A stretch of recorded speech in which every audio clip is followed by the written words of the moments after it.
तो आज हम लोग इस लेक्चर में चैप्टर नंबर 1 केमिस्ट्री क्लास 10 जिसका नाम केमिकल रिएक्शन एंड इक्वेशंस है, उसमें टाइप ऑफ केमिकल रिएक्शंस देखेंगे। इससे पहले हम लोगों ने केमिकल रिएक्शंस के बारे में पढ़ लिया है और हम लोगों ने केमिकल रिएक्शंस को यूँ डिफ़ाइन किया था कि केमिकल रिएक्शन एक प्रोसेस है जिसमें कोई भी सब्सटेंस के अंदर केमिकल रिएक्शन चेंजेस होता है और उसकी वजह से एक से ज़्यादा नया सब्सटेंस प्रोड्यूस होता है जिसके इंटायरली प्रॉपर्टी डिफरेंस होती है।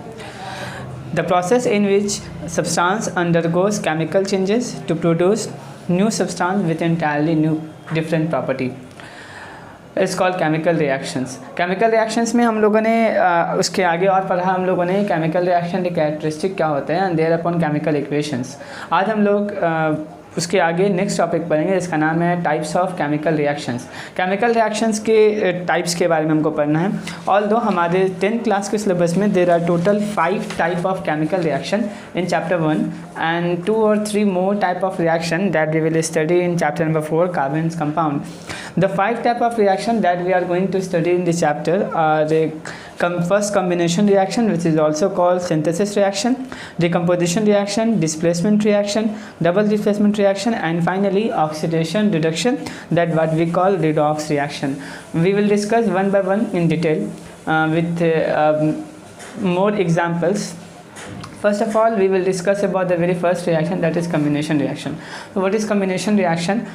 As it suggests from the name, it comes from the word combine. So a combination reaction is what? A reaction in which 2 or more substance, the substance may be simplest substance, combine together to form a single substance. आपके पास 2 या 2 से ज़्यादा substance होंगे और जब आप उन दोनों सब्सटेंस को आपस में कंबाइन करेंगे तो आपको एक सिंगल सब्सटेंस सिंगल प्रोडक्ट मिल जाएगा। इस टाइप के किसी भी रिएक्शंस को हम बोलेंगे कि ये कम्बिनेशन रिएक्शन है और अदर वर्ड्स सिंथेसिस रिएक्शन है और इसको हम लोग कंपोजिशन रिएक्शन भी कहते हैं इन सम अदर्स बुक। आपके पास सपोज करें कि आपके पास एक सब्सटेंस है, आपके पास एक सब्सटेंस है और एक सब्सटेंस बी है। You have a substance A and a substance B and we are going to combine the substance A and B, we get a single product AB. Then this such type of reaction is known as combination reaction. अब एक बात यहाँ पर है कि ये जो substance A और B है, ये substance A और B क्या क्या हो सकता है? तो ये substance A और B जो है ऐसा हो सकता है कि ये A substance और B substance जो combine कर रहा है दोनों एलिमेंट हो, या फिर ऐसा हो सकता है कि ये दोनों सब्सटेंस कंपाउंड हो, या फिर ऐसा हो सकता है कि इसमें से एक कंपाउंड हो और एक एलिमेंट हो। तो इसी के बेसिस पे कम्बिनेशन रिएक्शन को हम लोग 3 टाइप में क्लासीफाई कर सकते हैं या कम्बिनेशन रिएक्शन को बोल सकते हैं कि 3 तरह का होता है। सबसे पहला कम्बिनेशन रिएक्शन जो हम लोग पढ़ते हैं उसको हम लोग बोलते हैं जब कम्बिनेशन रिएक्शन में इन्वॉल्व पहला कम्बिनेशन ऑफ टू एलिमेंट्स। जब 2 एलिमेंट्स आपस में कंबाइन करेगा to form a single compound. जब 2 एलिमेंट आपस में कंबाइन करें और कंबाइन करके एक नया कंपाउंड बनाएं। Although this all are the type of combination reaction, क्योंकि इसमें 2 एलिमेंट कंबाइन करके एक सिंगल प्रोडक्ट बनाएगा, एक सिंगल कंपाउंड बनाएगा। एग्जाम्पल की अगर बात करें तो इसमें सबसे पहला एग्जाम्पल हम ले सकते हैं कि अगर हमारे पास कार्बन है, कार्बन, और इस कार्बन को अगर हम बर्न करते हैं, and carbon Burns in air, carbon Burns in oxygen of air, oxygen of air. जब कार्बन को हम बर्न करेंगे ऑक्सीजन के प्रेजेंट में, इट प्रोड्यूस कार्बन डाइऑक्साइड, इससे हमको कार्बन डाइऑक्साइड मिल जाएगा। जिस रिएक्शन को लिखते हैं तो कार्बन जो कि सॉलिड होता है एट रूम टेम्परेचर, तो कार्बन का सिंबल सी होता है, हम सॉलिड लगाएंगे इसके बगल में। मैंने इसको डिफ़ाइन कर रखा और किसी भी केमिकल इक्वेशंस को कैसे इंफॉर्मेटिव बनाते हैं इसके बारे में हम लोग पढ़ चुके हैं। तो कार्बन जो एक सॉलिड है इसको हम लोग ऑक्सीजन से बर्न कर रहे हैं, ऑक्सीजन के प्रेजेंट मतलब रिएक्ट करा रहे हैं जो कि गैस है, it will release as carbon dioxide. तो यहाँ पर ये जो कि गैस है, अगर देखोगे तो एक सब्सटेंस कार्बन था और एक सब्सटेंस ऑक्सीजन था, they both combine together to form a single substance known as carbon dioxide. This is the first reaction which comes under combination reaction. अगर हम इसी में एक और एग्जाम्पल लें जो आपको एग्जाम्पल्स होता है ऑक्सीजन का और हाइड्रोजन का, कि अगर हम हाइड्रोजन गैस को बर्न करते हैं, हाइड्रोजन गैस को बर्न करते हैं in the presence of oxygen, hydrogen gas burn in oxygen to form water. ये ऑर्डिनरी कंडीशन में नहीं होता, इस कंडीशन के बारे में हम लोग कभी और बात करेंगे, बट अभी आप समझ लें नॉर्मली कि जब हाइड्रोजन को रिएक्ट करेंगे हम लोग या बर्न करेंगे इन ऑक्सीजन से, तो ये हमको प्रोवाइड कर देगा H2O वाटर।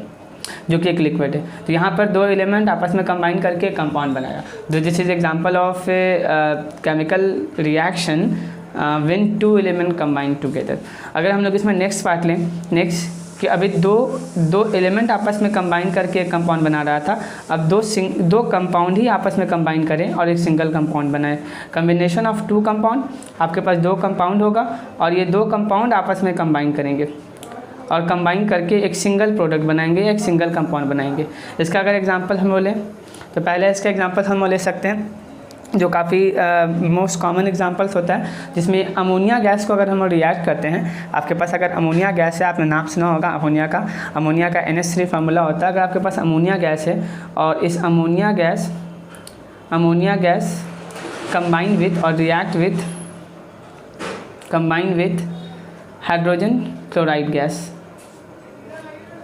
क्लोराइड गैस, याद रखेंगे हाइड्रोजन क्लोराइड गैस मैंने कहा है, हाइड्रोजन क्लोराइड गैस टू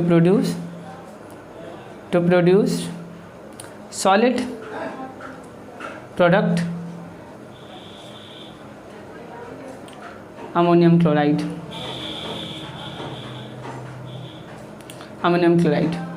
आपके पास अमोनिया गैस है, अमोनिया का फार्मूला NH3 होता है, ये गैस है। जब इस अमोनिया गैस का आप रिएक्ट कराएंगे किससे, हाइड्रोजन क्लोराइड गैस से, HCl माइन करेंगे, hydrogen chloride is a gas, तो यहाँ जी लगाएंगे। जब इस हाइड्रोजन क्लोराइड गैस को when hydrogen combine with chlorine it form hydrogen chloride which is a gas, and when this hydrogen chloride gas passes through water it gives us hydrochloric acid.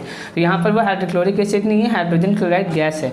जब ammonia gas को हम पास करेंगे hydrogen chloride gas से या combine करेंगे hydrogen chloride gas से, तो हमको एक सॉलिड मिलेगा that is ammonium chloride. We get ammonium chloride जो कि एक सॉलिड होगा। यहाँ आप देखोगे तो यहाँ अमोनिया एक कंपाउंड है, हाइड्रोजन क्लोराइड भी एक कंपाउंड है, और ये दो कंपाउंड आपस में रिएक्ट करके एक सिंगल प्रोडक्ट बना रहा है अमोनियम क्लोराइड जो कि सॉलिड है। तो यहाँ पर दो कंपाउंड आपस में रिएक्ट करके एक सिंगल कंपाउंड बनाया। This is also an example of combination reaction.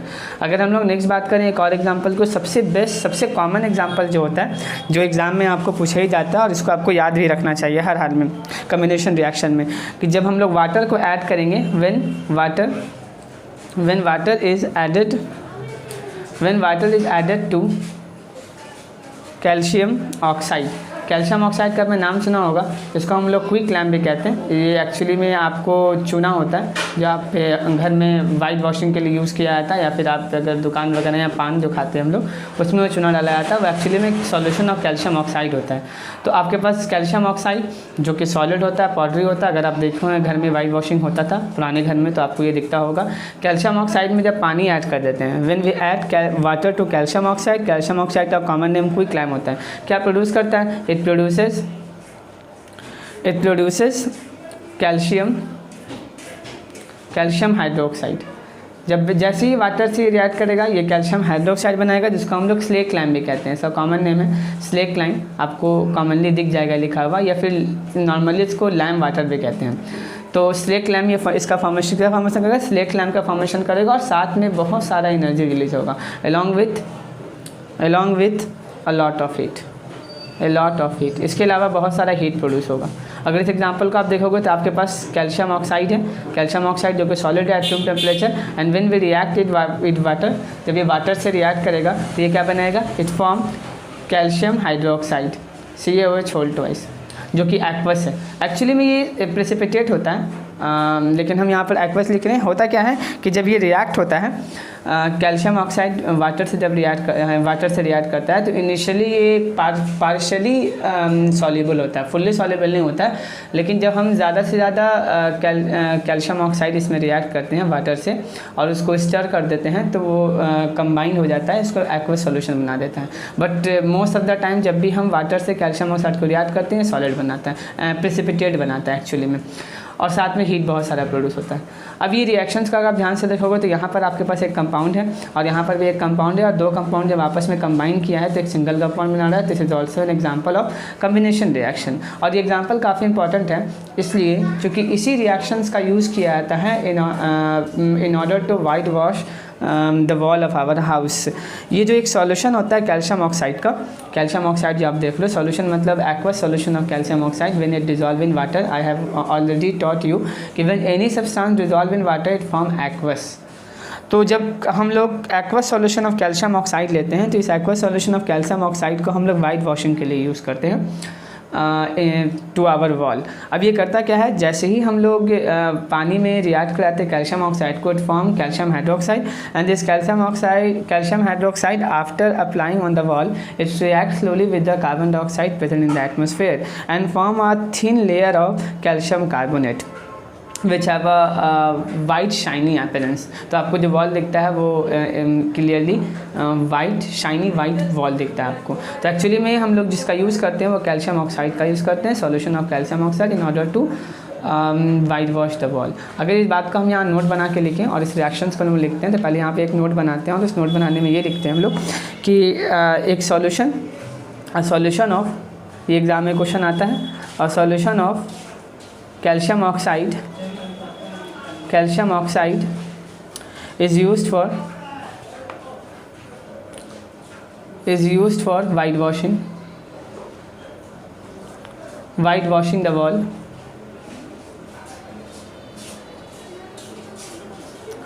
अगर आपसे सब्सटेंस पूछा जाएगा तो आप बोलेंगे calcium oxide, substance calcium oxide, not calcium hydroxide. Aqueous solution of calcium hydroxide is used for whitewashing. If you have asked only name the only substance which is used for whitewashing, it should be calcium oxide. होता क्या, apply करने के बाद अगर calcium oxide solution of calcium oxide ले लेंगे, calcium of solution oxide react करेगा किससे, it reacts with carbon dioxide. Carbon dioxide जो प्रेजेंट होता है एयर में, present in air to form a thin layer of calcium carbonate. Calcium carbonate का एक थिन लेयर बनाएगा ये on the wall. After 2 or 3 days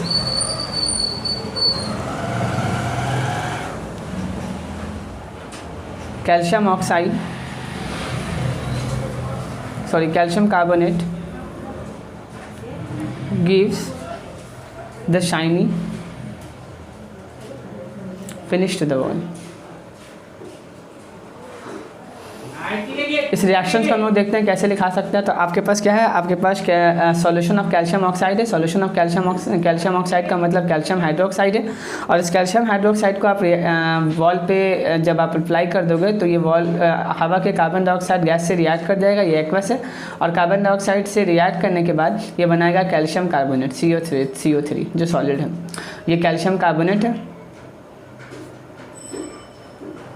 calcium carbonate है, और कैल्शियम कार्बोनेट के साथ ये वाटर प्रोड्यूस करेगा, लिक्विड। देखो एक्चुअली मैंने यहाँ पर लिखा है कि ये कैल्शियम कार्बोनेट का लेयर तो बन जाएगा, बट उसके 3-4 दिन बाद ही इससे शाइनी अपीयरेंस होगा। ये इसलिए क्योंकि जो वाटर कैल्शियम ऑक्साइड के साथ उस समय वाटर भी लूजली बॉन्ड होगा, वाटर मिला होगा, 2-3 दिन के बाद वाटर जो होगा वो इवोपरेट हो जाएगा। तो आपको अनहाइड्रेस या डिहाइड्रेटेड कैल्शियम कार्बोनेट मिलेगा, जिसका अपीयरेंस जो होता है वो शाइनी होता है। तो ये आपको टोटल रिएक्शंस आपको याद रखना चाहिए। पहला कि जब कैल्शियम ऑक्साइड को पानी में डिजॉल्व करते हैं, पानी में मिक्स करते हैं, तो we get a solution of calcium oxide that is slake lime calcium hydroxide, and this calcium hydroxide or the solution of calcium oxide is used for whitewashing as it reacts with carbon dioxide present in the atmosphere and form a thin layer of calcium carbonate which gives a shiny appearance. तो ये दो reaction जो हम लोग देखें, इसमें ये reaction और ये रिएक्शन, फर्स्ट रिएक्शन और सेकंड रिएक्शन, इन दोनों रिएक्शन में, फर्स्ट और सेकंड रिएक्शन में दो कंपाउंड आपस में रिएक्ट करके एक सिंगल कंपाउंड बना रहा था। This is also an example of combination reaction. और इस कम्बिनेशन रिएक्शन में ही मैंने ये एक टॉपिक इंट्रोड्यूस कराया कि जब कैल्शियम हाइड्रोक्साइड बनेगा तो कैल्शियम हाइड्रोक्साइड वाइट वॉशिंग के लिए यूज़ किया जाता है और उसका रिएक्शन कैसे होता है। हम लोग इसमें अब C नंबर देख लेते हैं। C नंबर में कंबाइन होगा, कम्बिनेशन रिएक्शन ही होगा, बट यहाँ पर कम्बिनेशन होगा, combination of A compound and an element. एक एलिमेंट और एक कंपाउंड आपस में कंबाइन करेगा। इस बार जब एक एलिमेंट और एक कंपाउंड आपस में कंबाइन करेगा तो क्या बनेगा, हम इसके एग्जांपल देखते हैं। एग्जांपल में आप पे कार्बन डाइऑक्साइड, आपके पास कार्बन डाइऑक्साइड गैस है, कार्बन डाइऑक्साइड गैस पहले बनता कैसे, आप इस बात को समझे। अगर आपको ये बात पता है तो देखिए, हम लोग के पास एक्चुअली में कार्बन होता है और इस कार्बन को हम लोग बर्न करते हैं in the presence of oxygen. अब जब कार्बन को बर्न करते हैं in the presence of oxygen, और ऑक्सीजन की सप्लाई अगर सफिशेंट है, ऑक्सीजन अगर O2 अगर सफिशेंट है, यहाँ लिख देते हैं हम सिर्फ सफिशेंट, अगर ऑक्सीजन आपके पास सफिशेंट है तब ये बनता है कार्बन डाइऑक्साइड। और अगर इस कार्बन को हम बर्न करते हैं in the presence of oxygen but oxygen की सप्लाई इनसफिशेंट है, तब इस केस में हमको कार्बन मोनोऑक्साइड मिलता है। This is carbon monoxide. और यहाँ पर अगर आप कार्बन मोनोऑक्साइड को देखोगे तो कार्बन मोनोऑक्साइड जो कि एक गैस है, जब इस कार्बन मोनोऑक्साइड को हम रिएक्ट करते हैं दोबारा ऑक्सीजन से तो it will gives us carbon dioxide, हमको कार्बन डाइऑक्साइड गैस प्रोड्यूस हो जाता है। तो कार्बन मोनोऑक्साइड कंबाइन करता है ऑक्सीजन से और ऑक्सीजन से कंबाइन करके कार्बन डाइऑक्साइड बनाता है। तो this is an example of carbon monoxide is a compound and oxygen is an element and when this two compound it gives this two combine it gives a compound. तो this is an example of combining a compound with element. ये मैंने आपको knowledge के लिए बताया है कि carbon monoxide का फॉर्मेशन होता कैसे है। अब अगर इसको बैलेंस करें, चूँकि बैलेंस तो है नहीं यहाँ पर, देखोगे तो यहाँ पर ऑक्सीजन 3 है और यहाँ पर ऑक्सीजन जो है वो 2 है। ऑल द कार्बन बैलेंस है लेकिन ऑक्सीजन बैलेंस नहीं है। तो ऑक्सीजन के अमाउंट का बैलेंस करने के लिए यहाँ इवन नंबर ऑफ ऑक्सीजन करते हैं, यहाँ 2 से मल्टीप्लाई कर देते हैं, ऑक्सीजन 4 हो जाएगा। यहाँ पहले से ऑक्सीजन 2 है, ये 4 हो गया, कार्बन मिला लो, कार्बन यहाँ 2, कार्बन यहाँ 2, इट इज़ बैलेंस। तो ये आपके पास फर्स्ट एग्जाम्पल था। अगर और एग्जाम्पल देखें इसी का तो और भी हमारे पास एग्जाम्पल मौजूद है। जैसे हम एक एग्जाम्पल ले सकते हैं इसमें कि सल्फ़र डाइऑक्साइड को अगर हम रिएक्ट कर देते हैं ऑक्सीजन से तो it gives you sulphur trioxide. Similarly nitrogen monoxide को अगर रिएक्ट कर देते हैं, इसको नाइट्रस ऑक्साइड भी हम लोग कहते हैं, ऑक्सीजन से तो it gives you nitrogen dioxide. तो ये एग्जांपल हम एक और ले लेते हैं। इसमें हमारे पास नाइट्रोजन मोनोऑक्साइड है जो गैस है, नाइट्रोजन मोनोऑक्साइड और नाइट्रोजन मोनोऑक्साइड को हम लोग नाइट्रिक ऑक्साइड भी कहते हैं। 3 तरह के ऑक्साइड पड़ते हैं नाइट्रोजन का NO2 और N2O। ये आपके पास NO2 है जिसका हम नाइट्रोजन मोनोऑक्साइड बोलते हैं, NO2 को नाइट्रोजन डाइऑक्साइड बोलते हैं और N2O को डाई नाइट्रोजन मोनोऑक्साइड कहते हैं। तो आपको तीनों याद रखना, नाइट्रोजन ऑक्साइड्स ऑफ नाइट्रोजन 3 होते हैं, ऑक्साइड्स ऑफ नाइट्रोजन। आप बार बार इसके बारे में पढ़ोगे। इसमें पहला होता है आपको NO2 और फाइनली होता है N2O। ये आपके पास नाइट्रोजन मोनोऑक्साइड है जिसको हम लोग नाइट्रिक ऑक्साइड भी कहते हैं। ये आपके पास नाइट्रोजन डाइऑक्साइड है और ये आपके पास डाई नाइट्रोजन मोनोऑक्साइड है। नाइट्रोजन 2 बार है तो इसको पढ़ेंगे डाई नाइट्रोजन मोनोऑक्साइड है। तो जब नाइट्रोजन मोनोऑक्साइड नाइट्रिक ऑक्साइड को जब रिएक्ट करेंगे हम लोग ऑक्सीजन से तो it will gives you nitrogen dioxide. फिर से अगेन इसको बैलेंस आप कर सकते हो और जब इसको बैलेंस करोगे ये नाइट्रोजन डाइऑक्साइड है, आराम से पढ़ते चलेंगे, एक एक रिएक्शन को याद करते चलेंगे। ये नाइट्रोजन मोनोऑक्साइड है, बैलेंस करेंगे सेम तरीके से ये बैलेंस होगा। तो यहाँ पर मैंने 2 रिएक्शन देख लिया है, जितने टाइप ऑफ कम्बिनेशन रिएक्शन होते हैं उससे टोटल 6 रिएक्शंस हो गया है और इन रिएक्शंस को आप याद रखें तो आपके लिए ज़्यादा बेहतर होगा। तो this is all about combination reaction. एक बार फिर से रिवाइज़ कर लेंगे आप इसको अच्छे से, कम्बिनेशन रिएक्शन क्या होता है और इसका नोट्स बनाएंगे। Our next reaction is decomposition reaction और analysis reaction। Decomposition reaction actually में उल्टा है, रिवर्स है कम्बिनेशन रिएक्शन का या कंपोजिशन रिएक्शन का। कंपोजिशन रिएक्शन में हम लोग 2 या 10 से ज़्यादा सिंपल सब्सटेंस को आपस में कंबाइन करके एक सिंगल प्रोडक्ट ऑब्टेन कर रहे थे, जबकि इसका उल्टा डिकम्पोजिशन रिएक्शन में आपके पास एक सिंगल प्रोडक्ट होगा और इस सिंगल प्रोडक्ट को आप हीट करके या फिर एनर्जी प्रोवाइड करके 1, 2 या 2 से ज़्यादा सिंपल सब्सटेंस में ब्रेक करेंगे। आपके पास एक सब्सटेंस है AB जो एक सिंगल सब्सटेंस है और इस AB substance single substance split हुआ है 2 या 2 से ज़्यादा सब्सटेंस में, सिंपल सब्सटेंस में C+D और आगे कुछ हो सकता है। तो इस टाइप के रिएक्शन को हम लोग डिकम्पोजिशन रिएक्शन बोलते हैं, जहाँ एक सिंगल सब्सटेंस अपने आप को स्प्लिट्स करता है 2 या 2 से ज़्यादा सिंपल या सिंपलेस्ट सब्सटेंस में। अब सवाल ये है कि कोई एक सिंगल सब्सटेंस अपने आप को स्प्लिट ऑर्डिनरी कंडीशन में नहीं कर सकता है। अगर आप चाहते हो कोई एक सब्सटेंस स्प्लिट हो जाए, जैसे अगर हम लोग मैकेनिक्स में बात करें तो हमारे पास अगर कोई एक ऑब्जेक्ट है और अगर हम चाहते हैं कि ऑब्जेक्ट 2 भाग में स्प्लिट हो जाए तो I have to apply force. तो इन केमिकल वर्ल्ड अगर हम चाहते हैं कि एक कंपाउंड आपस में स्प्लिट हो, एक कंपाउंड टूटे दो या उससे ज़्यादा सिंपल सब्सटेंस में, तो इसको इस काम के लिए एनर्जी की रिक्वायरमेंट होगी। तो इसका मतलब यह हुआ कि डिकम्पोजिशन रिएक्शन होगा ही when there is energy involve in the reaction. और ये एनर्जी डिकम्पोजिशन रिएक्शन में जो यूज़ होगा वो किस फॉर्म में हो सकता है? वो हो सकता है in the form of heat, generally in the form of heat, light and electricity. तो यहाँ पर हम इस बात को स्टार बना के लिख लेते हैं कि डिकम्पोजिशन रिएक्शन जनरली होता कैसे है। तो डिकम्पोजिशन रिएक्शन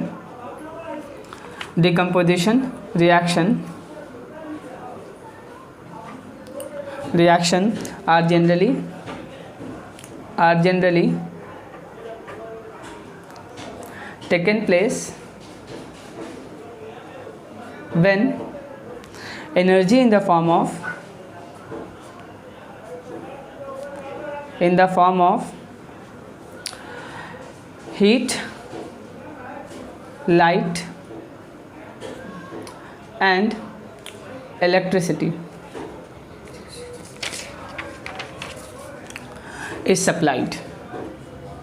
अगर हम रिएक्शन को एनर्जी देते हैं हीट के फॉर्म में, लाइट के फॉर्म में या इलेक्ट्रिसिटी के फॉर्म में, तब ये केमिकल रिएक्शन होता है, अदरवाइज ये केमिकल रिएक्शन नहीं होगा। तो रिएक्शन हीट, लाइट और इलेक्ट्रिसिटी के सप्लाई के वजह से होता है, इसलिए डिकम्पोजिशन रिएक्शन को 3 भाग में बांटा गया। There are 3 types of decomposition reaction, 3 type of decomposition reaction, types of decomposition reaction. Decomposition reaction के आपके पास 3 टाइप हैं। पहला टाइप वो होगा कि जब एक सब्सटेंस स्प्लिट होगा 2 या 2 से ज़्यादा सब्सटेंस में ड्यू टू हीट, जब हम उसको हीट सप्लाई करेंगे। तो पहला जो आपको टाइप होगा वो होगा थर्मल डिकम्पोजिशन रिएक्शन। थर्मल का मतलब हीट होता है, इसको हम बोलेंगे thermal decomposition reaction, thermal decomposition reaction. और इसको हम लोग एक नाम से और जानते हैं जिसको हम लोग बोलते हैं थर्मोलाइसिस। थर्मोलाइसिस क्या होता है डिकम्पोजिशन रिएक्शन? तो a type of decomposition reaction in which a single substance break into 2 और more substance due to heat. जब हम उनको हीट सप्लाई करें, अगर उससे कोई एक सिंगल सब्सटेंस स्प्लिट हो जाए 2 या 2 से ज़्यादा सिंपल सब्सटेंस में, तो उसे हम लोग बोलेंगे थर्मल डिकम्पोजिशन रिएक्शन। मैंने डेफिनेशन ही आपको कहा है, आप नोट करते समय पूरा डेफिनेशन लिख सकते हैं। जैसे एग्जांपल के तौर पे बात करें तो पहला यहाँ एग्जांपल आपके पास है डिकम्पोजिशन ऑफ कैल्शियम कार्बोनेट। इससे पहले वाले स्लाइड्स में हम लोगों ने फॉर्मेशन किया था कैल्शियम कार्बोनेट का। तो अगर हम लोग कैल्शियम कार्बोनेट को डिकम्पोज करना चाहते हैं, decomposition of calcium carbonate into calcium oxide and carbon dioxide is carried by heat। ये हीट की मदद से होता है। याद होगा आपको पीछे वाले में हम लोगों ने स्लेट लैम्प से कार्बन डाइऑक्साइड को रिएक्ट करके बनाया था कैल्शियम कार्बोनेट यानी लाइम स्टोन। कैल्शियम कार्बोनेट को लाइम स्टोन भी कहा जाता है। सो आपके पास कैल्शियम कार्बोनेट है CaCO3 जो कि सॉलिड है, इसको हम लोग लाइम स्टोन भी कहते हैं, याद रखेंगे। इसको हम लोग हीट करेंगे। जनरली हीट का सिंबल होता है डेल्टा, इसको हम डेल्टा पढ़ते हैं। Delta implies heat. जब इसको आप हीट करेंगे तो ये स्प्लिट हो जाएगा कैल्शियम ऑक्साइड में जो कि सॉलिड है और प्लस कार्बन डाइऑक्साइड में, कैल्शियम ऑक्साइड। तो एक एग्जांपल है आपके पास थर्मोलाइसिस का और थर्मल डिकम्पोजिशन रिएक्शन का। अगर इसमें एक एग्जांपल की और बात करें जो काफ़ी इंपॉर्टेंट एग्जांपल होता है, उसमें होता है कि अगर आप एक टेस्ट ट्यूब लीजिए और उस टेस्ट ट्यूब में ferrous sulphate, iron sulphate, ferrous sulphate जो है आपको आयरन का लोअर वैलेंसी का सल्फेट होता है, 9th क्लास आपने पढ़ा होगा। फेरस सल्फेट और फेरिक सल्फेट होता है। फेरस सल्फेट होता है FeSO4 और फेरिक सल्फेट जो होता है वो Fe2SO4 होल थ्राइस होता है। तो अगर आप क्रिस्टल लेंगे फेरस सल्फेट का, क्रिस्टल ऑफ फेरस सल्फेट, जो फेरस सल्फेट का क्रिस्टल होता है एक्चुअली वो फेरस सल्फेट पेंटाहाइड्रेट होता है, हेप्टाहाइड्रेट। 7 मॉलिक्यूल्स होते हैं उसके अंदर, 7 मॉलिक्यूल इसके अंदर वाटर के होते हैं। तो अगर आपके पास आप एक टेस्ट ट्यूब लेते हो और उस टेस्ट ट्यूब में आप ड्राई फेरस सल्फेट का क्रिस्टल लेते हो FeSO4.7H2O, ये है फेरस सल्फेट। 7 का होता है हेप्टाहाइड्रेट, फेरस सल्फेट हेप्टाहाइड्रेट लिख देते हैं हम यहाँ पर। ये क्या है? ये आपको है ferrous sulphate heptahydrate. Ferrous sulphate heptahydrate, जिसका कलर एक्चुअली में लाइट ग्रीन कलर का होता है, ये लाइट ग्रीन कलर का। अब आप इसको टेस्ट ट्यूब में रखने के बाद इसको आप हीट कर दें। जैसे ही आप इसको टेस्ट ट्यूब में रख के इसको हीट करेंगे, आप देखेंगे कि हीट करने के बाद जो कलर होगा फेरस सल्फेट का वो लाइट ग्रीन से चेंज होके डर्टी वाइट कलर का हो जाएगा। वो वाइट कलर का होगा, और वाइट नहीं, एक्चुअली वाइट नहीं होगा, milky white, dirty white type का होगा, which signify the formation of hydrated ferrous sulphate, anhydrate ferrous sulphate. ये आपको अनहाइड्रेट या डिहाइड्रेटेड इसको कहेंगे हम लोग, डिहाइड्रेस या अनहाइड्रेटेड फेरस सल्फेट ये बनाएगा। और ये फेरस सल्फेट ही है, बट इसमें वाटर ऑफ क्रिस्टलाइजेशन नहीं है। इसको वाटर ऑफ क्रिस्टलाइजेशन कहते हैं, जो वाटर का एक्स्ट्रा मॉलिक्यूल लगता है, ये नहीं है, फेरस सल्फेट होता है। अनहाइड्रेस फेरस सल्फेट का कलर जो होता है वो आपको डर्टी वाइट कलर का होता है। ये वाइट एग्जैक्टली नहीं होता, दुधिया वाइट कलर का होता है। और फर्दर अगर आप इसको हीट करेंगे तो ये स्प्लिट हो जाएगा आपको ब्राउन कलर के सॉलिड में, जो होगा एक्चुअली में आपको फेरिक ऑक्साइड Fe2O3 जो कि सॉलिड होगा, और ये यहाँ पे आपको मिल जाएगा फेरिक ऑक्साइड जिसका कलर ब्राउन कलर का होगा। और साथ में आपको गैस का फॉर्मेशन होगा, वो गैस सल्फर डाइऑक्साइड होगा और प्लस सल्फर ट्राइऑक्साइड होगा।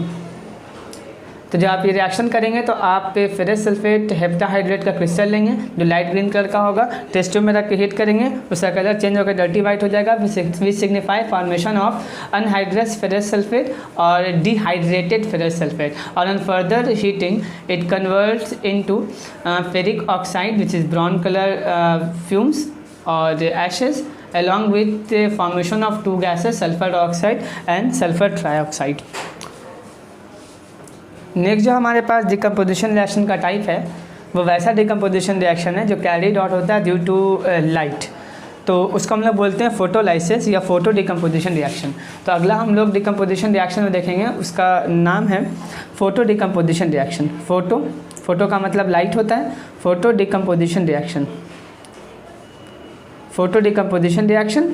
और शॉर्ट में इस फोटो डिकम्पोजिशन रिएक्शन को हम लोग बोलते हैं फोटोलाइसिस। क्या होता है फोटोलाइसिस? तो फोटोलाइसिस एक टाइप है डिकम्पोजिशन रिएक्शन का जिसमें एक सिंगल सब्सटेंस स्प्लिट होता है दो या तो से ज़्यादा सब्सटेंस में ड्यू टू सनलाइट या ड्यू टू लाइट। तो it is caused due to light, पूरा डेफिनेशन आप याद रखेंगे। इट इज़ काउज्ड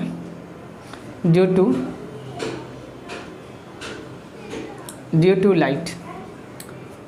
ये रिएक्शन होता है because of the presence of light. अब ये लाइट ऑर्डिनरी लाइट भी हो सकता है या फिर सनलाइट भी हो सकता है, जनरली सनलाइट ही होता है। अब इसमें अगर एग्जांपल्स की हम लोग बात करें तो एग्जांपल में सबसे फर्स्ट एग्जांपल हमारे पास होगा वो सिल्वर क्लोराइड का एग्जांपल होगा कि सिल्वर क्लोराइड का कलर एक्चुअली में वाइट कलर का होता है। और जब उस सिल्वर क्लोराइड को हम लोग चाइना डिश में अगर एक्सपोज कर दें, एक्सपोज टू सनलाइट, तो सून आफ्टर उसका कलर जो होता है वो ग्रे कलर का हो जाता है वो, which is indicate the formation of silver. और क्लोरीन गैस एक्सपोज हो जाता है एटमॉस्फेयर में। तो ये एग्जांपल हम ले सकते हैं। पहला एग्जांपल कि when silver chloride is exposed to air, exposed to sunlight,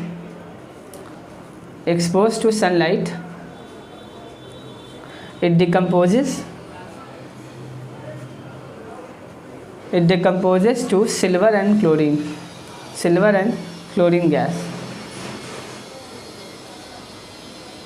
gas and turns gray। White colour का सिल्वर क्लोराइड होता है, चाइना डिश में लेना है इसको। तो आपके पास सिल्वर क्लोराइड है, वाइट कलर का होता है, चाइना डिश में लेंगे, इसका कलर वाइट कलर का होता है। इसको एक्सपोज कर देंगे सनलाइट में। ये कुछ कंडीशन है, हमेशा एरो के ऊपर लिखा जाता है, मैंने बता रखा है। और जब इसको एक्सपोज करेंगे तो इसका कलर जो होगा वो चेंज होके ग्रे हो जाएगा, which indicate the formation of silver. और क्लोरीन गैस जो है वो हवा में चला जाएगा। इसको बैलेंस कर सकते हैं हम लोग, क्लोरीन यहाँ 2 है तो यहाँ 2 लगा देते हैं, यहाँ 2 लगा देते हैं। अब ये एक टाइप का रिएक्शन था। अब ऐसा रिएक्शन से सिर्फ हाइड्रोजन के सारे फैमिली के साथ होता है, यानी अभी मैंने सिल्वर के साथ क्लोरीन लिया था, अब सिल्वर के साथ ब्रोमीन ले सकते हैं, सिल्वर के साथ आयोडीन ले सकते हैं, सबका रिएक्शन सेम तरीका होता है। जैसे हम अगर डायरेक्टली रिएक्शन को लिखें तो आपके पास सिल्वर ब्रोमाइड होगा। सिल्वर ब्रोमाइड जो सॉलिड होता है इसको आप फिर सनलाइट में एक्सपोज कर देंगे। जब आप इसको सनलाइट में एक्सपोज करेंगे तो अगेन इट फॉर्म्स Ag और प्लस Br2। और अगेन ये ग्रे कलर का आपको सब्सटेंस मिल जाएगा। लेकिन यहाँ पर वाइट कलर का सिल्वर ब्रोमाइड का कलर वाइट नहीं होता है, इसका कलर एक्चुअली में येलो होता है, और अगर मोर एप्रोप्रिएट बोले तो पेल येलो कलर का ये होता है। सिमिलरली आप सेम रिएक्शन सिल्वर आयोडाइड के साथ भी होगा, और एक रिएक्शन हम बताए थे आपको जो होता है हाइड्रोजन पर ऑक्साइड का। H2O को जानते हैं वाटर कहते हैं, और जब यहाँ पर ऑक्सीजन का 2 मॉलिक्यूल लगाता है तो इसे हम लोग बोलते हैं हाइड्रोजन पर ऑक्साइड।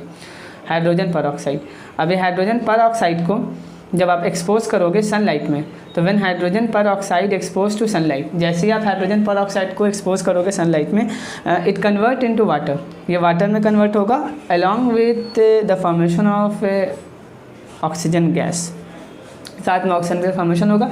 रिएक्शन का बैलेंस करने के लिए हम लोग यहाँ 2 लगाते हैं, यहाँ 2 लगाते हैं, रिएक्शन बैलेंस हो गया। अब यहाँ पर एक छोटा सा बात है कि ये जो मैंने रिएक्शन अभी लिखा है इसमें silver chloride, silver bromide, silver iodide, यानी कि सिल्वर का रिएक्शन सारे हाइड्रोजन ग्रुप के साथ है, हाइलाइट के साथ है। तो हम लोग ये समझते हैं कि अगर हमारे पास 3 चाइना डिस्क है ABC, सपोज कर आपके पास 3 चाइना डिस्क है, एक चाइना डिस्क ये है, एक चाइना डिस्क ये है, और एक चाइना डिस्क ये है, और इन तीनों में मैंने अलग सेम अमाउंट में से 50-50 ग्राम्स तीनों में ऐड कर लिया है। एक में ऐड किया है AgCl, एक में ऐड कर लिया है AgBr, और एक में ऐड कर लिया है AgI। अब सवाल ये है कि इसमें से कौन लाइट में एक्सपोज कर दिया गया है। They all expose to light, expose to sunlight, sunlight में इसको एक्सपोज कर दिया गया। तो आफ्टर एक्सपोजिंग टू सनलाइट इसमें से कौन सबसे पहले कन्वर्ट हो जाएगा सिल्वर में और हाइड्रोजन रिलीज हो जाएगा। इसको कहते हैं हम लोग sensitivity of silver highlight. Silver है, ये हाइड्रोजन ग्रुप कहलाता है। Sensitivity of silver highlight towards sunlight. तो अगर हम लोग सेंसिटिविटी की बात करें, sensitivity of silver highlight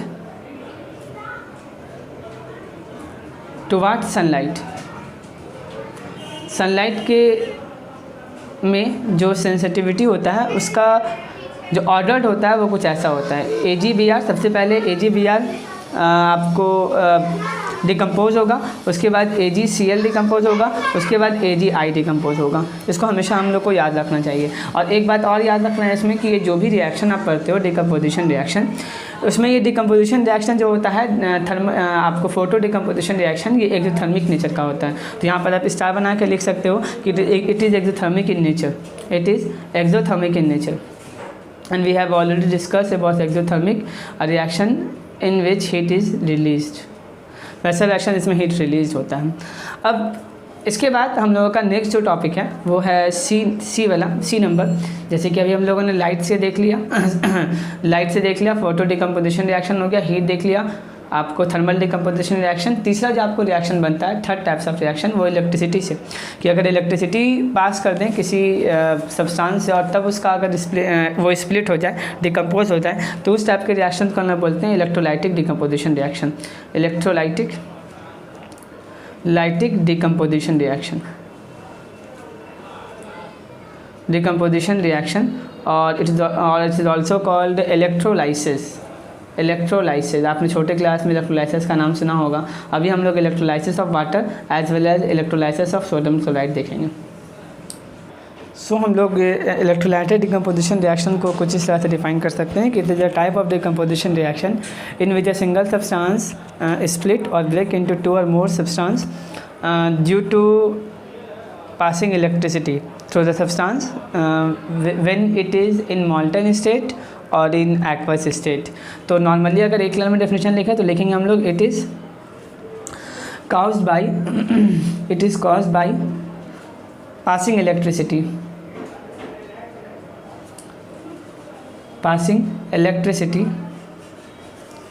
through molten state और एक्वस स्टेट ऑफ सब्सटेंस। जो सब्सटेंस का आप इलेक्ट्रोलाइसिस करना चाहते हैं वो मोल्टन स्टेट में होना चाहिए या फिर एक्वस स्टेट में होना चाहिए। एग्जांपल की बात करें, सबसे कॉमन एग्जांपल जो होता है वो हाइड्रोलाइसिस होता है, इलेक्ट्रोलाइसिस ऑफ वाटर। पहला एग्जांपल हम लोग देखेंगे कि वाटर को हम लोग डिकम्पोज करते हैं। वाटर इज़ डिकम्पोज्ड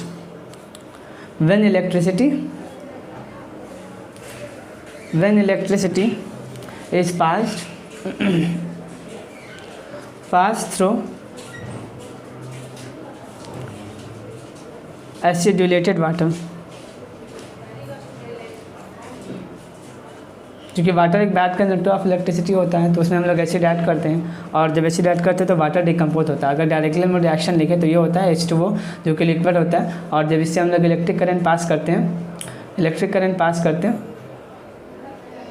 तो इलेक्ट्रिक करंट पास करने के बाद ये स्प्लिट हो जाता है H2 gas plus O2 gas में स्प्लिट हो जाता है। रिएक्शन को बैलेंस कर सकते हैं आप, जब बैलेंस करेंगे रिएक्शन को तो यहाँ 2 लगा देंगे, यहाँ 2 लगा देंगे, ये बैलेंस हो जाएगा। अब ये मैंने डायरेक्टली एग्जांपल लिखा दिया है, लेकिन इस बात को हमको एक्सप्लेन करना होगा कि वाटर का इलेक्ट्रोलाइसिस होता कैसे। तो आइए हम लोग एक्सपेरिमेंट पढ़ते हैं। तो एक्सपेरिमेंट इलेक्ट्रोलाइसिस होता कैसे वाटर का, उसका हम लोग एक्सपेरिमेंट में देखेंगे, या experiment for hydrolysis. Electrolysis of water is also known as hydrolysis. तो कुछ बातें आप जो पहले पढ़ चुके हैं उसके बारे में जान लें। जैसे हम लोग यहाँ पर इलेक्ट्रोलाइसिस के बारे में ही पढ़ रहे हैं, इस प्रोसेस को हम लोग इलेक्ट्रोलाइसिस भी कहते हैं। जब वाटर को हम लोग किसी भी सब्सटेंस को जब हम स्प्लिट करते हैं, तो जैसे मैंने कहा कि ये आपको इलेक्ट्रोलाइटिक डिकम्पोजिशन रिएक्शन या फिर इलेक्ट्रोलाइसिस भी है। तो पहले हम लोग इलेक्ट्रोलाइसिस का मतलब समझ लेते हैं क्या होता है। इलेक्ट्रोलाइसिस की अगर बात करें हम लोग इलेक्ट्रोलाइसिस, तो electrolysis is made up of 2 term. ये दो टर्म से मिलकर बना, अगर आपको मालूम पड़ रहा है। पहला जिसमें टर्म है वो है आपको इलेक्ट्रो, जिसका मतलब होता है फ्लो ऑफ इलेक्ट्रॉन या फ्लो ऑफ चार्ज, दोनों सही हैं। Flow of electron that means electric current, ये इलेक्ट्रिक करंट हो गया, इलेक्ट्रिक करंट। और आपको दूसरा वर्ड है लाइसिस। लाइसिस का मतलब होता है सेपरेटिंग या फिर स्प्लिटिंग। तो इलेक्ट्रिसिटी से स्प्लिट हो जाना नॉर्मली अगर डिफाइन करें तो इलेक्ट्रोलाइसिस क्या है। तो इलेक्ट्रोलाइसिस एक प्रोसेस है जिसमें हम लोग किसी केमिकल कंपाउंड को स्प्लिट्स करते हैं, तोड़ते हैं with the help of electricity. ऐसे भी आप डिफाइन कर सकते हो, हालांकि मैंने यहाँ डिफाइन किया है, दोनों का मतलब सेम ही है। कुछ बातें आपको इसमें समझना है। जैसे सबसे पहला टर्म जो होता है वो आपको इलेक्ट्रोलाइट होता है। इलेक्ट्रोलाइट कहते हैं किसको? इलेक्ट्रोलाइट वो सारे सब्सटेंस को हम लोग इलेक्ट्रोलाइट कहते हैं जो अपने मॉल्टन स्टेट में या एक्वस स्टेट में इलेक्ट्रिक करंट को अपने अंदर से पास होने दें। The substance which are in its aqueous state और सॉलिड और molten states pass electric current through it are called electrolytes. Electrolyte के कुछ एग्जांपल्स अगर बात करें तो आपके पास HCl मतलब hydrochloric acid, NaCl, sodium chloride, NaOH जो एक बेस है, दिस ऑल आर इलेक्ट्रोलाइट्स। ये सारा का सारा इलेक्ट्रोलाइट्स हैं। तो अगर वाटर का इलेक्ट्रोलाइसिस करना है तो वाटर के साथ आप चाहें तो HCl यानी एक एसिड मिला सकते हैं, NaCl यानी कि आप एक सॉल्ट मिला सकते हैं या फिर कोई एक बेस मिला सकते हैं, तो इलेक्ट्रोलाइसिस हो जाएगा। अब जब इलेक्ट्रोलाइसिस करते हैं तो कुछ बातें आपको और याद होनी चाहिए कि हमारे पास सबसे पहले क्या होता है, एक कंटेनर होता है, एक बीकर होता है, और इस बीकर के अंदर हम लोग एसिडुलेटेड वाटर लेते हैं या फिर इसके अंदर हम लोग वाटर लेते हैं जिसके अंदर सॉल्ट मिला होता है या फिर एसिड मिला होता है। तो लिख लेते हैं कि हम लोग एसिडुलेटेड वाटर लिए, एसिडिफाइड वाटर ले लिए। एसिडुलेटेड कह सकते हैं या फिर एसिडिफाइड कह सकते हैं। एसिडिफाइड वाटर हम ले लिए, और इस एसिडिफाइड वाटर से में हम लोग 2 रॉड डाला करते हैं। अगर आपको याद है तो इस रॉड को हम लोग नाम इलेक्ट्रोड दिया करते थे। इस रॉड का नाम हम लोग इलेक्ट्रोड दिया करते थे, इसको और इसको हम लोग इलेक्ट्रोड कहा करते थे। ये इलेक्ट्रोड कॉपर का बना होता है या फिर किसी और एलॉय का यूज़ किया जाता है। और इसमें हम लोग बैटरी सेल को ऐड कर देते हैं। वाई इलेक्ट्रोड जो बैटरी के पॉजिटिव टर्मिनल से जोड़ा जाता है, इसको हम लोग एनोड कहते हैं, और वाई इलेक्ट्रोड जो बैटरी के नेगेटिव टर्मिनल से जोड़ा जाता है, इसे हम लोग कैथोड कहते हैं। और इस तरीके से जो आपको अरेंजमेंट मिलता है, इस पूरे अरेंजमेंट को हम लोग बोलते हैं इलेक्ट्रोलाइटिक सेल, या फिर इसको हम लोग बोलते हैं इलेक्ट्रोलाइटिक सेल बोलते हैं, या फिर इसको हम लोग बोलते हैं वोल्टामीटर।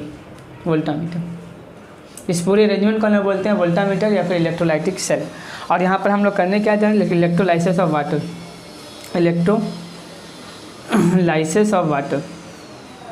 वाटर का इलेक्ट्रोलाइसिस करने जा रहे हैं। सेम अरेंजमेंट करेंगे हम लोग, लेकिन जो एक्चुअल अरेंजमेंट होता है उस अरेंजमेंट को हम लोग यहाँ कंसिडर करेंगे। तो हम यहाँ पर एक बीकर सबसे पहले अज्यूम कर लेते हैं। आपके पास यहाँ एक बीकर है, एक कंटेनर है। इस कंटेनर के अंदर आपने एसिडुलेटेड वाटर ले रखा है, इसके अंदर एसिडुलेटेड वाटर है। और आपने इसके अंदर 2 इलेक्ट्रोड डाल रखा है। ये आपका इलेक्ट्रोड है,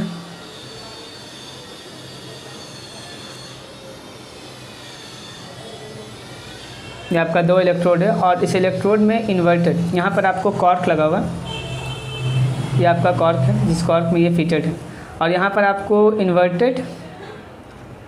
इन्वर्टेड टेस्ट ट्यूब लगा हुआ। This is your inverted test tube, ये इन्वर्टेड टेस्ट ट्यूब है, ये 2 टेस्ट ट्यूब है, टेस्ट ट्यूब है। और यहाँ जो नीचे आपको दोनों इलेक्ट्रोड दिख रहा है, इस इलेक्ट्रोड को हम लोग पहले तो एक सेल से जोड़ लेते हैं, सॉरी पहले तो एक हम लोग की से जोड़ लेते हैं और फिर इसको हम लोग सेल से जोड़ लेते हैं। ये नेगेटिव टर्मिनल है, ये पॉजिटिव टर्मिनल है। तो अगर ये पॉजिटिव टर्मिनल है तो इट बिकम एनोड, और अगर ये नेगेटिव टर्मिनल है, ये नेगेटिव है, तो ये बन गया आपको कैथोड। और यहाँ पर ये सर्किट ऑन करेंगे हम लोग। इसमें एसिडिलेटेड वाटर है, एसिडिफाइड लिख देते हैं, हम लिख भी एसिडिफाइड ही रहे हैं, एसिडिफाइड वाटर, एसिडिलेटेड वाटर भी कहा जाता है उसको। अब हम लोग इसमें सर्किट को ऑन करते हैं, स्विच ऑन करते हैं, current began to flow, current flow होना स्टार्ट होगा और इस वाटर के अंदर से भी करंट फ्लो होना स्टार्ट होगा। रिएक्शंस क्या होगा, इसके अंदर है क्या डाला हुआ, इसके अंदर है आपको H2O है, और H2O के साथ साथ आपको एक एसिड इसके अंदर डाला हुआ, उस एसिड को हम लोग H2SO4 मान लेते हैं, H2SO4 है। तो एसिडिलेटेड वाटर का यहाँ पर मतलब क्या है कि उसके अंदर H2SO4 है और प्लस H2O है। अब होगा क्या, जैसे आप करंट पास करेंगे, करंट पास करने के बाद इसके अंदर जो आयन से, पहले उसकी बात कर लें। आपके पास वाटर है और इस वाटर के अंदर अगर आयन्स की बात करें तो इसके अंदर कौन कौन से आयन मौजूद हैं, तो इसके अंदर आपके पास है H+ आयन है और साथ में OH- आयन है। अब चूंकि अगर इन दोनों को कंबाइन करो तो वाटर मिल जाएगा, तो ये एक्चुअली में रिवर्सिबल रिएक्शन होता है, इसको इसलिए इस तरह से लिखते हैं। फिर आपके पास H2SO4 है, H2SO4 में भी 2 तरह के आयन्स आपके पास मौजूद हैं, एक तो आपको H+ आयन है और दूसरा SO4- आयन है। तो यहाँ पर चूँकि ये 2 था तो यहाँ 2 लगा रहे और यहाँ पर हाइड्रोजन 2 हो गया। तो अगर ओवरऑल देखोगे तो आपके पास कितने आयन्स अवेलेबल हैं इस इलेक्ट्रोलाइसिस के अंदर, जब इलेक्ट्रोलाइसिस कर रहे हैं वाटर का तो आपके पास कितने आयन्स मौजूद हैं। टोटल आयन जो आपके पास मौजूद हैं, आयन्स अवेलेबल, जो आयन्स आपके पास अवेलेबल है वो आयन सबसे पहले आपके पास H+ आयन है, फिर आपके पास OH- आयन है और फिर आपके पास फाइनली SO4 आयन है। 3 तरह के आयन आपके पास मौजूद हैं। आप इलेक्ट्रोलाइसिस करने जा रहे हो, इसमें मतलब इलेक्ट्रोलाइसिस ऑफ वाटर करने जा रहे हो, आप H को और ऑक्सीजन को, हाइड्रोजन को और ऑक्सीजन को एक दूसरे से सेपरेट करने जा रहे हो। तो पहले ये सेटअप आपको समझ में आ गया है। अब हम लोग ये आयन अवेलेबल है, स्विच की टाइप करेंगे, की ऑन करेंगे, अंदर में रिएक्शन होगा, कैथोड पे अलग रिएक्शन होगा, एनोड पे अलग रिएक्शन होगा। उस रिएक्शन को हम लोग देखते हैं। पहले हम लोग बात करते हैं कैथोड पे क्या होगा। एट कैथोड, कैथोड पे कौन सा रिएक्शन होगा, तो पहले ये देखिए कैथोड पे चार्ज कौन सा है। तो कैथोड यहाँ आपको याद है, कैथोड का मतलब नेगेटिव चार्ज है। तो अगर ये नेगेटिव इलेक्ट्रोड है तो इसके पास पॉजिटिव आयन आएगा कि नेगेटिव आयन आएगा, तो हम लोग बोलेंगे सर इसके पास पॉजिटिव आयन आएगा चूँकि ये नेगेटिव है। यहाँ पर आयन जो आपके पास है, एक पॉजिटिव आयन है, एक नेगेटिव आयन है। और SO4 को अभी हम लोग छोड़ देंगे क्योंकि ये थोड़ा हेवी होता है। हम लोग बेसिकली बात करेंगे H की और OH- की। तो अगर कैथोड पे बात करें, कैथोड पे क्या होगा, तो कैथोड की तरफ हाइड्रोजन आएगा। और हाइड्रोजन जो है, हाइड्रोजन बना कैसे था आयन, तो हाइड्रोजन आयन बना था because of the loss of 1 electron. तो ये 1 इलेक्ट्रॉन को गेन कर लेगा।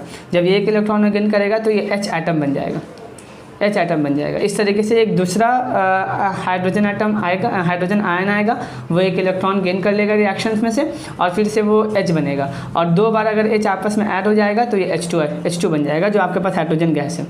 तो कैथोड पे कहाँ बन रहा है ये, एट कैथोड। तो कैथोड के पास कौन सा गैस जनरेट होना स्टार्ट हो जाएगा, हाइड्रोजन गैस। और ये हाइड्रोजन गैस जो है ये कैथोड के पास बनेगा और ये गैस बबल के फॉर्म में ऊपर आएगा और जहाँ यहाँ पर जो स्पेस है, यहाँ पर ये गैस यहाँ पर फिल हो जाएगा, जमा हो जाएगा। अगर हम लोग अब एनोड की बात करें, एट एनोड, एनोड पे क्या होगा, रिएक्शन देखेंगे ध्यान से। एनोड की बात करें तो एनोड के ऊपर कैसा चार्ज है, तो एनोड के ऊपर पॉजिटिव चार्ज है। तो कौन जाएगा वहाँ पर, तो वहाँ पर जाएगा OH- आयन। तो OH- आयन एनोड की तरफ गया। OH- आयन बना कैसे था, चूँकि 1 इलेक्ट्रॉन ये गेन किया था तो इसको 1 इलेक्ट्रॉन लूज़ करना होगा, तो 1 इलेक्ट्रॉन लूज़ करेगा। जैसे 1 इलेक्ट्रॉन लूज़ करेगा ये बन जाएगा OH, ये OH बन जाएगा। अब ये OH जो है ये एक OH है। अब इस तरीके से एक दूसरा OH- आयन, ये OH एटम बन गया। अब दूसरा एक OH- आयन फिर से 1 इलेक्ट्रॉन को लूज़ करेगा और फिर ये बना देगा OH। 2 OH जब आपस में कंबाइन करेगा तो OH + OH H2O एक वाटर का मॉलिक्यूल बनाएगा और साथ में एक ऑक्सीजन बनाएगा।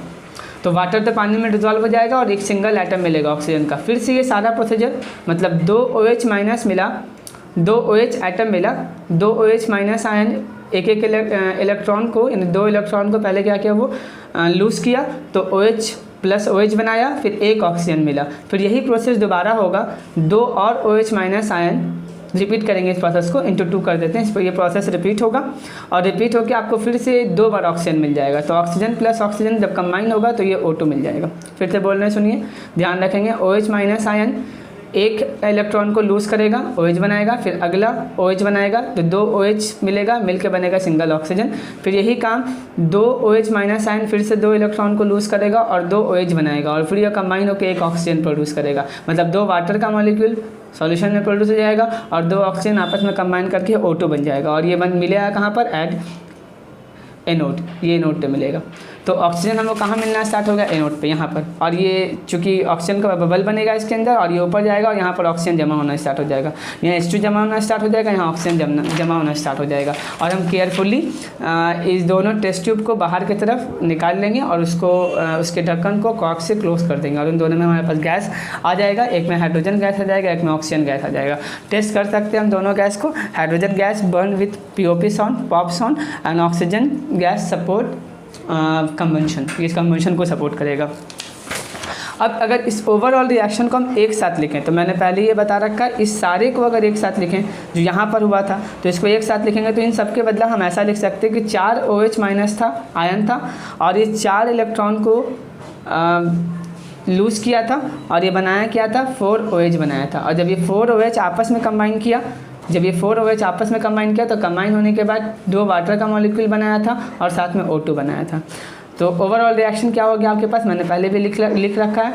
ओवरऑल रिएक्शन हो गया आपके पास, वाटर था 2H2O और ये 2H2O जो है ये स्प्लिट हो गया किसमें, H2 प्लस O2 गैस में। तो इस तरीके से आपके पास इलेक्ट्रोलाइसिस हो गया वाटर का।